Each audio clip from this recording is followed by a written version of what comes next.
Fourth dimension. Today's video is not an imagination. It is the human perceptions. Fourth dimension को कहीं ना कहीं x, y, z के बाद में कोऑर्डिनेट में लिखा जाना चाहिए। और क्या चीज़ ऐसी होनी चाहिए जिसको मेजर कर सकती है वो? क्या वो मीटर है, क्या वो सेंटीमीटर है, क्या फिर किलोमीटर है? क्या हो सकता है आपके हिसाब से? क्या अगर कोई चीज़ हमें दिखाई नहीं देती हो, इसका मतलब ये तो नहीं कि वो एग्जिस्ट ना करती हो।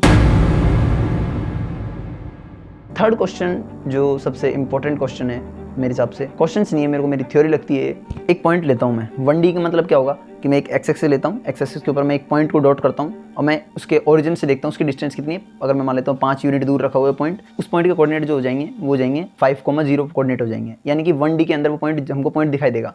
लेकिन क्या सच में पॉइंट है? मैं उसको जूम करता जाता हूँ, जूम करता जाता हूँ, जूम करता जाता हूँ और उसको इतना जूम कर लेता हूँ कि मुझे उसकी ब्रेथ दिखना चालू हो जाए। मीन्स कोई पॉइंट को जूम करूंगा तो मे बी वो 0.00000 mm के बाद में वो मुझे एक सर्कल दिखाई दे या फिर एक स्क्वायर दिखाई दे, कुछ भी दिखाई सकता है।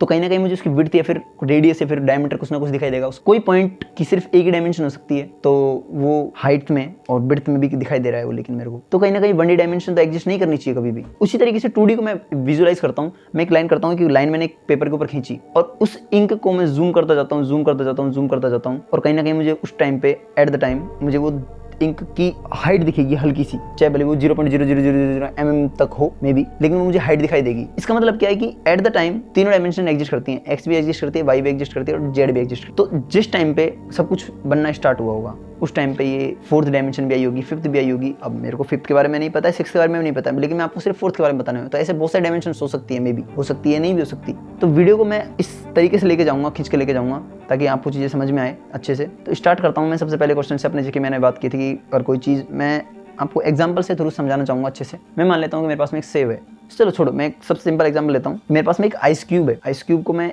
अपने एक टेबल के ऊपर रखता हूँ। यहाँ पे आइस क्यूब रखता हूँ मैं। आइस क्यूब रखने के बाद में मैं देखता हूँ कि वो धीरे धीरे पिघलना चालू हो जाएगा। वो आपको पता है, बर्फ़ की मैं एक क्यूब रखता हूँ उसको वहाँ पे, तो वो धीरे धीरे पिघलना चालू हो जाएगा। अब जो पिघलेगा वो लिक्विड बन जाएगा।